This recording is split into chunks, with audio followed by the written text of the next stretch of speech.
Instructions. You will hear a number of different recordings, and you will have to answer questions on what you hear. There will be time for you to read the instructions and questions, and you will have a chance to check your work. All the recordings will be played once only. The test is in 4 sections. Write all of your answers in the listening question booklet. At the end of the real test, you will be given 10 minutes to transfer your answers to an answer sheet. Now turn to Section 1 of your booklet. Section 1. You are going to hear a conversation between Angela and Mr. Ray. Angela is applying to join the library. Listen to the conversation and complete the form below. First, you have some time to look at questions 1 to 5.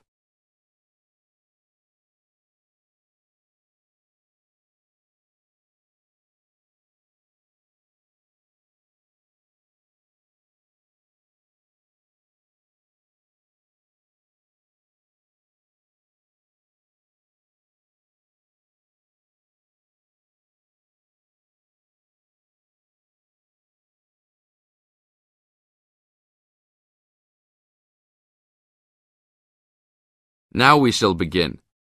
You should answer the questions as you listen, because you will never hear the recording a second time. Hello, how can I join the library? Well, you need to make an application. Would you like to do it now? Yes, if I can. One moment and I'll get the form. Now, I just need to ask you a few questions before you sign at the bottom. Okay. Your full name, please. Angela Mary Price. Price? Yes, that's right. Okay. And your address? Apartment 3, 86 Bridge Street, Pimlico. Bridge Street. That's just near here, isn't it? Yes, not very far. Good. So the postcode must be 2065, right? Yes, that's right. Now, your telephone number. I need both home and work if you have them. My home number is 8763-5142, and work is 8456-1307. Do you need anything else, like ID or something? Yes, your driver's license will do, if you have one. Right. It's easy to remember. I know it by heart. 4040AC. I'm afraid I'll also need to see it. Okay, here it is. Thanks. And your date of birth, please? 24 March 1981. Okay, thanks. That's the most important part completed. But if you don't mind, I'd also like to ask you a few questions for a survey we're conducting. Yes, that's okay. Now you have some time to read questions 6 to 10.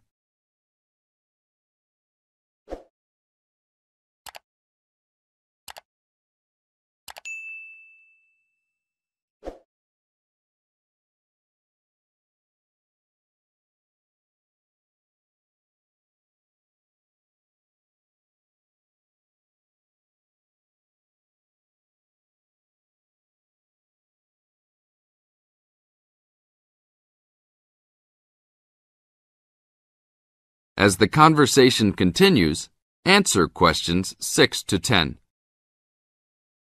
What kind of books do you like to read? Here's a list to look at. Oh, it varies from time to time, but I always like to relax and learn about other countries I might visit one day. I don't like anything too heavy or serious, unless it's about animals or the environment. I'm not really into sport very much. Anything else? Well, I do like entertaining at home. You know, dinner parties. So I suppose you'll have something for me in that line. The pictures in those books always make me hungry, although they never seem to turn out exactly as they look in the books. Fine. I think that's all I need now, except I need you to sign here on the application form. Oh, and I almost forgot. The membership fee is $20, which is refundable if you no longer stay a member. There you are. Do I sign at the bottom here? Yes, that's right. You can borrow books now if you wish, although your membership card won't be ready until next week. So if you want to borrow today, you can pick up your card when you return your first books. That's if you want to take some now. I think I will, but I'll have a look around first. Okay, take your time. This is the end of Section 1. You now have half a minute to check your answers.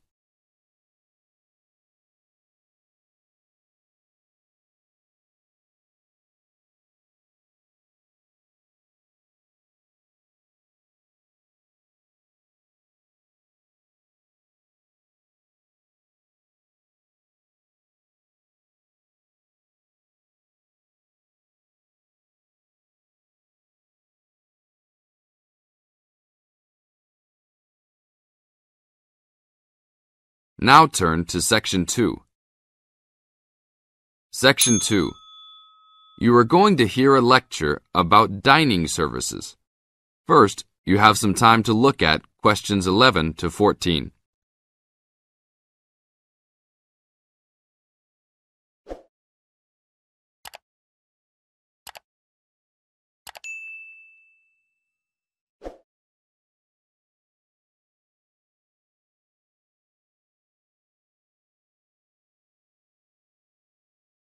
Now listen to the tape and answer questions 11 to 14.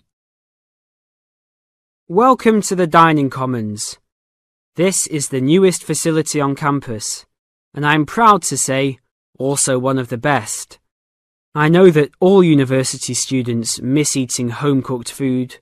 Well, this year, we are hoping to provide students with food and services that will make you feel at home, even without your family. The administration has been listening to the voice of the students. Students gave us frequent suggestions last year as to how we could improve the university. One of the most frequent suggestions was improving the dining options. We have been working hard all summer to come up with ideas that will make student life in the dormitories more pleasant. One of the new options we are offering in the dining facilities is variety in student meals. Last year, there was a set menu for every dinner, so if students didn't like the food, there was no choice. Students had to eat whatever was served. But this new dining facility has 3 completely unique areas, each with a different theme. At every meal, there will be 3 options for students to choose from. For example, there might be Italian food at station number 1, which might consist of pizza and pasta. At station number 2, there would be American food, consisting of hamburgers and hot dogs. At station number 3, there could be vegetarian soups and salads, accommodating all the vegetarians. We hope that with the greater selection of food, all students will find something to their liking. Now look at questions 15 to 20.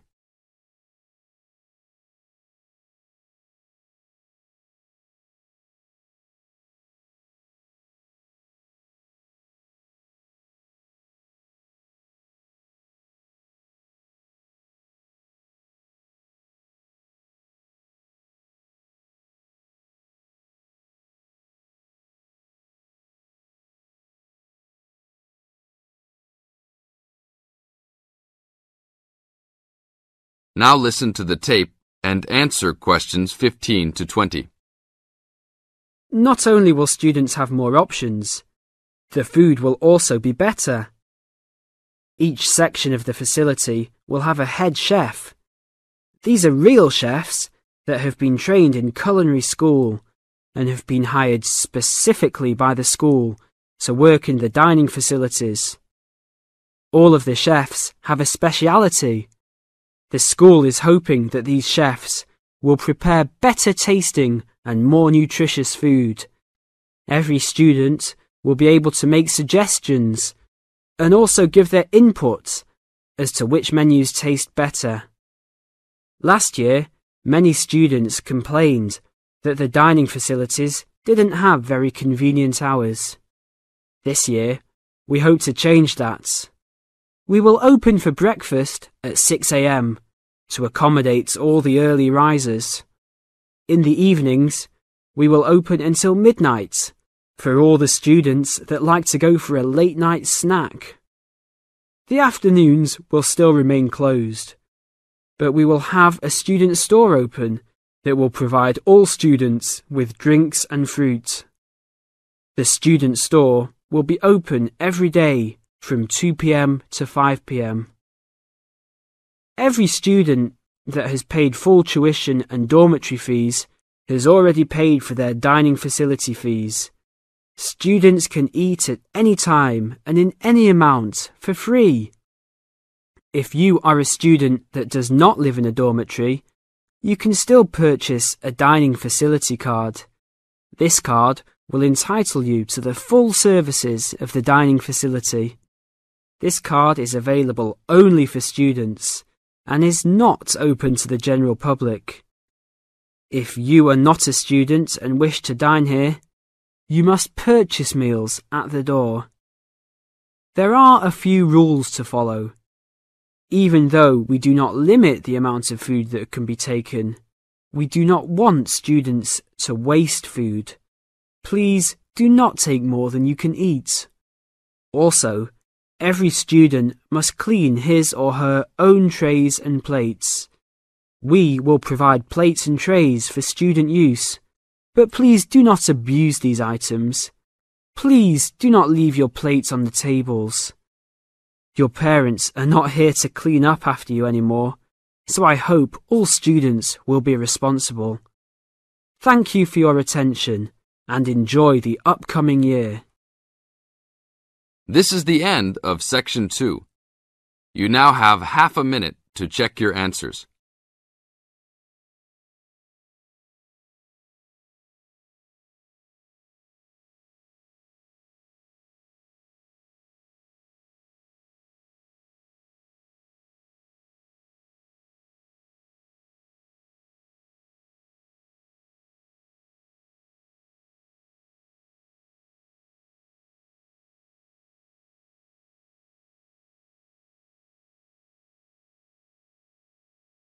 Now turn to Section 3. Section 3. In this section, you are going to hear a conversation between Anne and Marcia. In the first part of this conversation, they are talking about the commands of training dogs.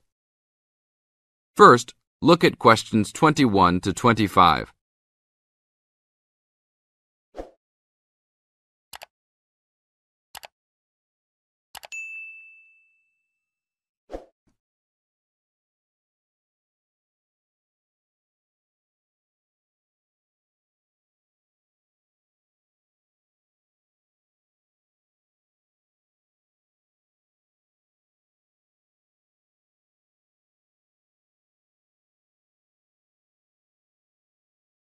Now listen to the first part of the conversation and answer questions 21 to 25.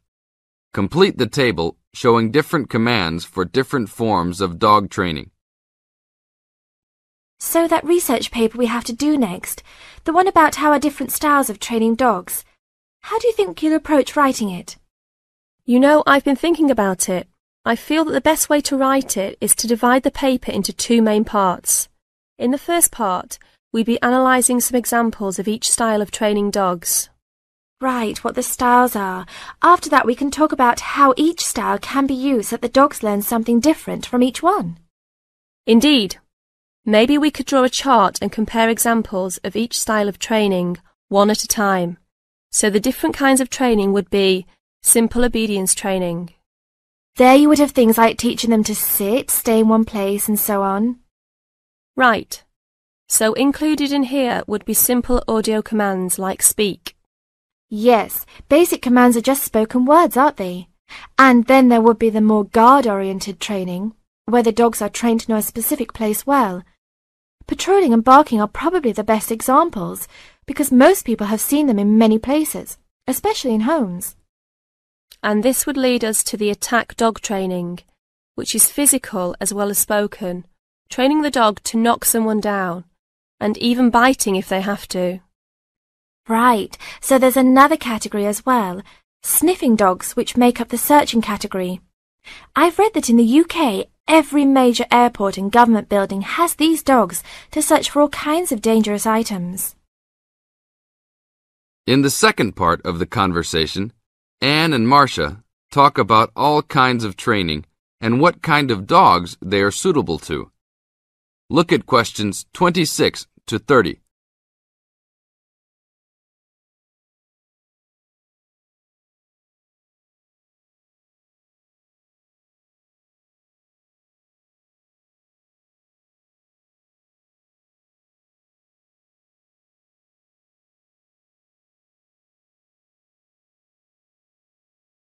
As you listen to the conversation, match A, B, C with the following forms of dog training. One has been done as an example for you. Listen carefully and answer questions 26 to 30. I can believe that. Well, we have a good list to build on. We're finally getting started now, so let's try to figure out when each type of dog training should be used. I guess we can start by trying to figure out the best situation for each type of dog training. What do you mean?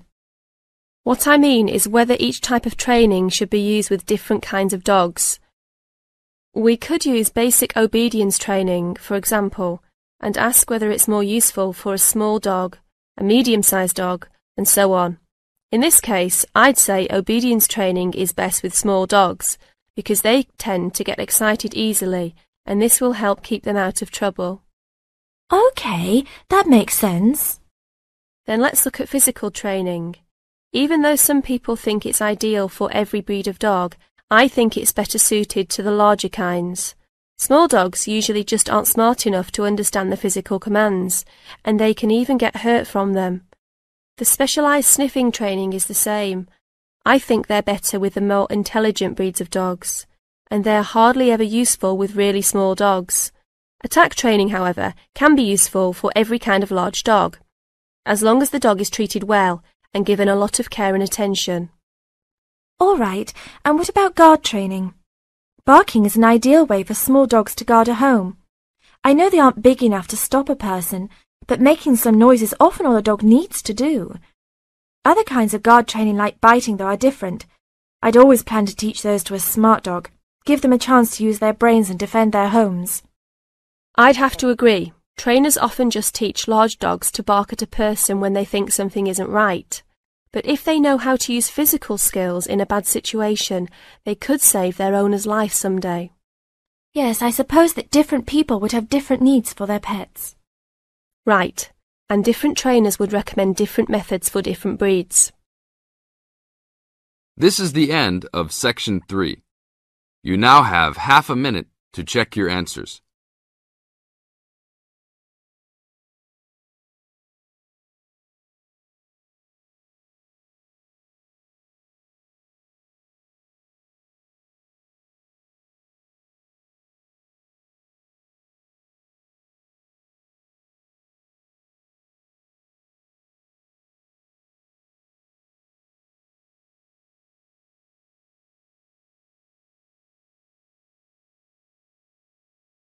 Now turn to Section 4.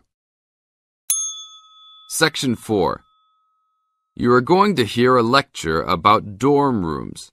First, you have some time to look at questions 31 to 40.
Now listen to the tape and answer questions 31 to 40.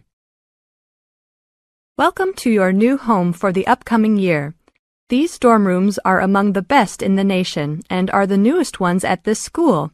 so I hope you will all learn to appreciate them and take good care of all the facilities here.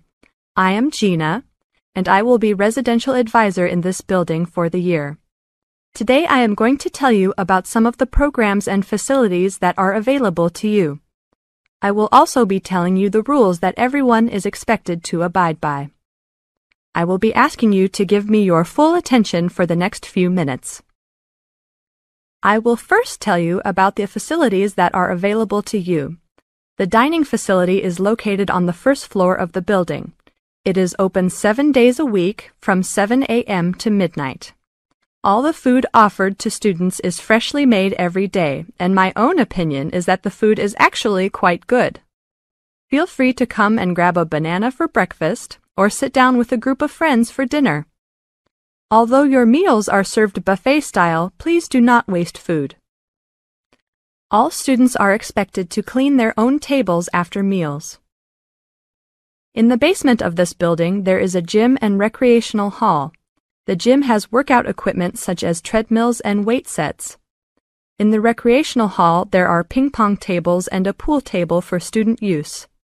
You must sign in when using this equipment, and you will be held responsible for any damages or losses. The gym and recreational hall are open daily from 10 a.m. to 10 p.m. There is a kitchen located on the second floor of this building. Your dorm key will open this door. Inside there is a refrigerator, a microwave, an oven, and a stove. This room is open 24 hours a day, 7 days a week. If you decide to cook a meal, please be considerate to all the students and clean up after yourself. You can use some food in here, but please do not make a mess. Some students do end up having their food eaten from the fridge, so be careful. Don't leave anything that looks like it tastes really good. Do not leave pots and pans lying around in the kitchen. Please store these in your room. There are many programs being sponsored by our building this year. One of the most popular is our Saturday morning outings. In the past years, these trips have included going fishing, hiking, cycling, ice skating, and even going to the beach. There will be a listing of scheduled events coming out soon. The university sponsors these trips, so transportation will be provided. However, there are usually some costs associated, though they are usually minimal. Our building also has a volleyball team. All students who live in this building are welcome to join. Last year we won first place in the dorm league. Please sign up at the front desk if you are interested as soon as possible, as there are only 20 spaces available based on a first-come, first-served rule. The last things I want to talk about are the rules of our building. I know rules can be boring, but they are necessary to ensure the welfare of everyone living here. First, noise levels must be kept to a minimum after 11 p.m. Many students have early classes, so for those of you that have the luxury of sleeping until 10, please don't stay up late making lots of noise. Secondly, all visitors must sign in at the front door. Even if you have friends that are regular visitors, they must still always sign in. This rule is to prevent theft and robbery from occurring. Thirdly, alcohol and drugs are not permitted in this dorm in any place or at any time. Lastly, just be safe and have a great time. University is the greatest time of your life, so make the most of it. Thank you all for your attention. This is the end of Section 4. You now have 30 seconds to check your answers.